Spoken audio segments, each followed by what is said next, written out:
मेघालय में हनीमून, फिर पति की हत्या, रात 1 बजे यूपी के ढाबे पर कैसे पहुंची सोनम, इंदौर कपल केस की पूरी कहानी।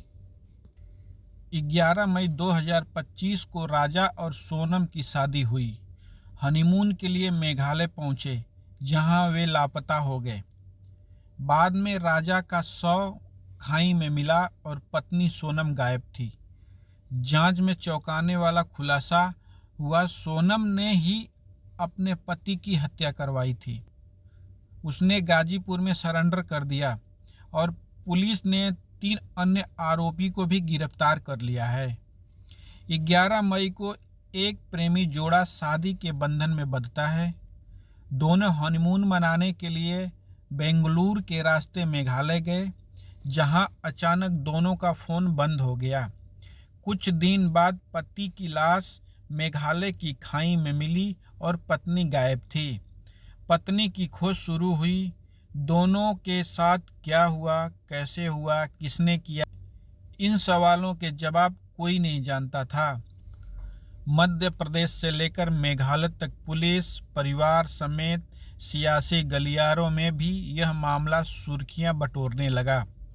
23 मई को लापता होने के बाद 17 दिन से राजा रघुवंशी और सोनम रघुवंशी की कहानी सभी के लिए सस्पेंस बनी हुई है।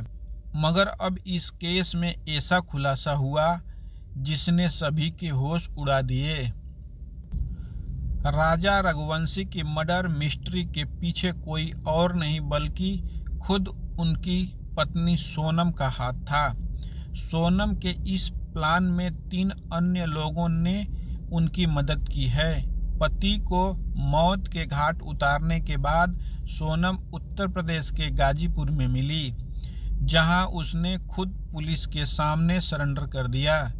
पुलिस ने 3 अन्य हमलावरों को भी गिरफ्तार कर लिया है और एक अन्य साजिशकर्ता की तलाश जारी है। तो आइए जानते हैं राजा सोनम की पूरी कहानी की शुरुआत कहां और कैसे हुई। 11 मई 2025 को मध्य प्रदेश के इंदौर में ट्रांसपोर्ट कारोबारी राजा रघुवंशी और सोनम की शादी हुई। 22 मई 2025 राजा रघुवंशी पत्नी सोनम के साथ हनीमून के लिए मेघालय रवाना हो गए। 22 मई 2025 कपल ने सोहरा की यात्रा की। शिलांग में 4 दिन के बाइक किराए पर ले ली। 22 मई को राजा और सोनम मावल खैत गांव घूमा। इसके बाद गाइड साथ दोनों ग्रोनियाट गांव के डबल डेकर पुल की तरफ चले गए। 23 मई 2025 नौग्रियाट गांव के मुखिया ने पुलिस को गोल्डन पाइन्स ढाबा के पास लावारिस बाइक मिलने की सूचना दी। 24 मई 2025 राजा रघुवंशी और सोनम का परिवार से कनेक्शन टूट गया। 27 मई 2025 परिजनों ने इसकी सूचना स्थानीय पुलिस को दी, जिसके बाद एमपी के मंत्री कैलाश विजयवर्गीय ने गृह मंत्री अमित शाह से बात की। 27 मई 2025 राजा सोनम की गुमशुदगी के बाद सियासी खेमा भी एक्टिवेट हो गया। मध्य प्रदेश के मुख्यमंत्री मोहनलाल यादव ने मेघालय के मुख्यमंत्री कोनराड संगमा से फोन पर बात की। 27 मई 2025 मेघालय की पहाड़ियों में पुलिस ने सर्च ऑपरेशन शुरू किया। इस दौरान बाइक से कुछ दूरी पर 2 लावारिस बैग खाई में पड़े मिले। 29 मई 2025 मेघालय में तेज बारिश के कारण पुलिस ने सर्च ऑपरेशन रोक दिया। 2 जून 2025 राजा रघुवंशी का शव गहरी खाई में पड़ा मिला। शव को पोस्टमार्टम के लिए भेज दिया गया। पत्नी सोनम अभी भी लापता थी। 3 जून 2025 राजा की पोस्टमार्टम रिपोर्ट में खुलासा हुआ कि इनकी हत्या पेड़ काटने वाले हथियार से की गई है।